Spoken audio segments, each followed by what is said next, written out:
अप्रैल से पहले ये वक्त तरमीमी बिल था, लेकिन अब वक्त तरमीमी कानून 2025 हो गया है। और हम जो लड़ने के लिए उठे हैं, ये मामूली काम के लिए नहीं उठे हैं। किसी पार्लियामेंट के तयशुदा कानून को बदलना किसी बच्चे का खेल नहीं है। आपने देखा होगा कि किसानों के खिलाफ जो कानून बना था, दिल्ली में लगभग 13 महीने तक लोगों ने धरना दिया था। कितने महीने? 9 महीने में एक बच्चे की वलादत हो जाती है। अब 13 महीने कितनी लाशें निकली थी? तकरीबन 700 से ज्यादा लाशें निकली थी। और वो कानून था क्या? वो कानून किसी की पगड़ी, किसी की टोपी, किसी की टिकी को उठाने का नहीं था। वो किसानों पर हुकूमत के जालिमाना फैसले का था। मैं मुबारकबाद देता हूँ दिल्ली की सरहदों पर जो दिल्ली के, एनसीआर के, मेवात के जो किसान थे, जिन लोगों ने आंदोलन किया है, लाशें निकली है लेकिन घर वापस जाने का नाम नहीं लिया। लोग कहते थे कि पहाड़ टले लेकिन मोदी नहीं टले, लेकिन मोदी को उल्टी चाटनी पड़ी थी और कानून बदलना पड़ा था। और कितने लोग किसान थे? ये 2-4 करोड़ लोगों के दरमियान में थी। लेकिन ऐ गैरतमंद मुसलमानों, देश में इस वक्त 25 करोड़ से ज्यादा मुसलमान हैं। और इस वक्त जो ये काला कानून है, इसकी संगीनी का शायद आपको एहसास नहीं। प्यारे आका सल्लल्लाहु अलैहि वसल्लम ने फरमाया, जिसका मफहूम है एक मोमिन दूसरे मोमिन का भाई होता है। और मुसलमान की हालत ऐसी होती है जैसे जिस्म में मुख्तलिफ अज़ू हैं।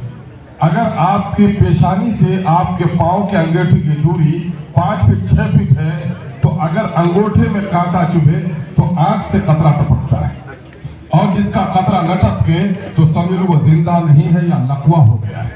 ये मत समझो कि हाफिज जुनैद को जो कत्ल किया गया, पहलू खान को जो गाय के नाम पर मारा गया, सिर्फ वो पहलू खान नहीं है। वो पहलू खान तो शुरुआत है, इंतहा आप पर होने वाली है।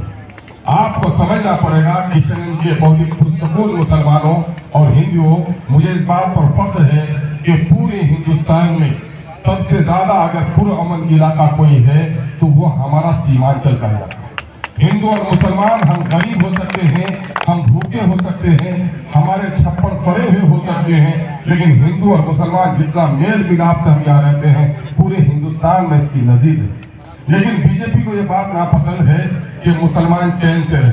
आपको पता नहीं अजीजों, अगर पता हो किसी का बेटा दिल्ली में अगर हॉस्पिटल में हो तो माँ को खाना खाया नहीं जाता है, लेकिन सौतेली माँ सुकून से सोती है। ऐ गैरतमंद मुसलमानों, अगर अपनी शरीयत से तुम्हें मोहब्बत है, यकीनन है कि तुम्हारी आंखों में गम ही नहीं बल्कि गुस्से की चिंगारी भी होनी चाहिए।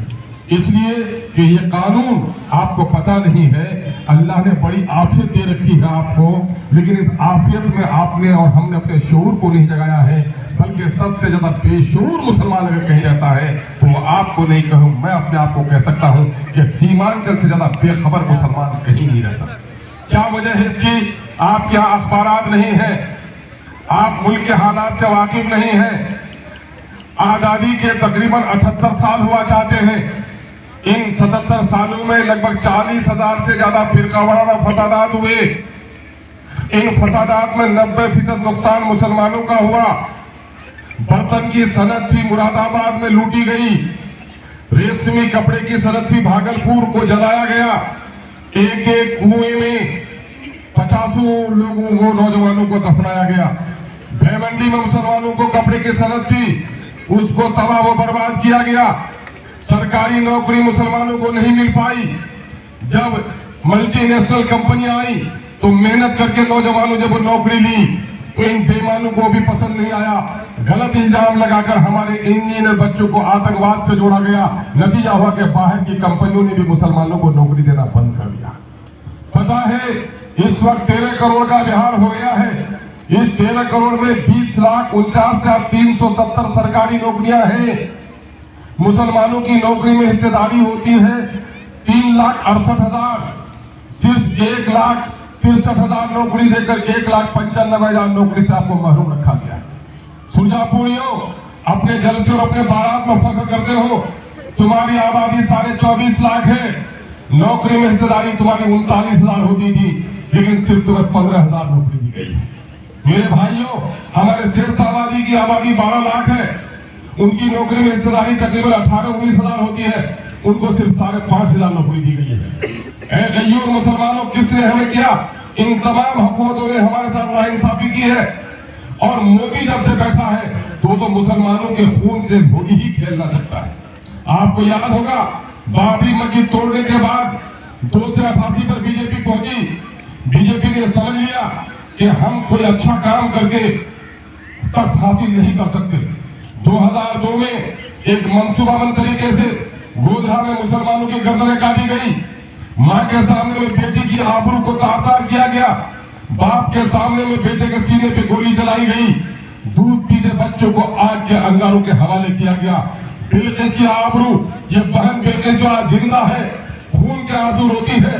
कुत्तों ने भी कुतिया से वो शरारत नहीं की है जो वहां के कुत्तों ने मेरी बहन बिल्किस के साथ किया है। एक नहीं 10-10 लोगों ने उसके साथ जना बिल जब्र किया है। मुसलमानों, आज जो पहलू खान को मारा जाता है, कहीं टोपी उछाली जाती है, नमाज के हालात में तुम्हें लात मारे जाते हैं, तुम्हें दरअसल खौफ की नफ्सियात में मुब्तला किया जाता है ताकि तुम डर के मारे कुछ भी नहीं बोल सकते हो। जब कोई अंधेरे में लड़की डर जाती है, उसकी इज्जत का सौदा हो जाता, बोल नहीं पाता। यकीन जानो, जिस मुल्क की आजादी के लिए हमारे बाप दादा ने लड़ी थी, उस आजादी का मतलब सिर्फ तिरंगा लहराना, 15 अगस्त और 26 जनवरी को मिठाई तकसीम करना नहीं है, बल्कि real freedom is freedom from fear. हकीकी आजादी तो यह है कि इंसान खौफ से नजात हासिल कर ले। आज मुसलमान जितना खौफजदा है, आरएसएस और बीजेपी खौफजदा करना चाहती है। मैं आपको एक बात खबर करने के लिए आया हूँ। 243 मंजिला मकान पर जो रहेगा और जो फुटपाथ पर रहेगा और 1 मंजिला मकान पर रहेगा, तार के गाछ पर ज्यादा दूर से दिखेगा कि अमरूद के गाछ पर चढ़ा हुआ। यकीन जानो, असेंबली में हूं तो इससे बहुत सारी चीजों से बाखबर हूं, इसलिए आपको खबर देना जरूरी समझता हूं और वाजिब समझता हूं। मेरा फरीजा है कि इन 77-78 सालों में बाबरी मस्जिद तोड़ी गई, गुजरात को जलाया गया, मुरादाबाद में हमारे लोगों को मारा गया, मेरठ में हमदर्द नदी के किनारे 1987 में हमारे नौजवानों के सीने पे गोली चलाई गई, मुरादाबाद के ईदगाह में गोली चलाई गई, बहनों की इज्जत लूटी गई। इन सारे मजालिम को एक पल्ले में रख दो और वक्त तरमीमी कानून 2025 के नुकसानात को एक पल्ले में रखो तो 2025 का वक्त के कानून का, काले कानून का पल्ला भारी होगा।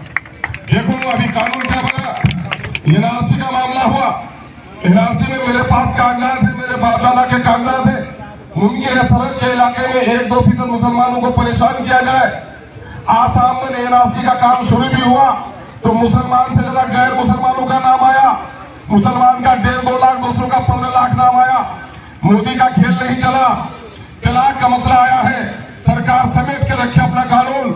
हमारे यहाँ तलाक का मसला होगा, हम काजी साहब के आएंगे, मुफ्ती साहब के यहाँ आएंगे, मस्जिद में बैठकर अपने तलाक और फसले, निकाह और खुला का मामला तय कर लेंगे। सरकार में जाना कोई जरूरी नहीं है।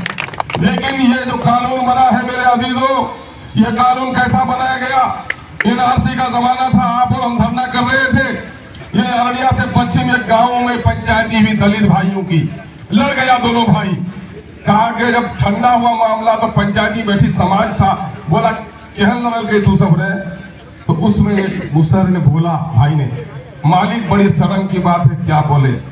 क्या बोलो ना, क्या बात है? कहा कि हम लोग पी के आ गए थे और हमको आगे शहर से लोग सिखाया था कि एनआरसी का जो कानून होगा ना, सब मियाँ को बांग्लादेश और पाकिस्तान भगा दिया जाएगा, ये घर जमीन तुमको मिल जाएगा।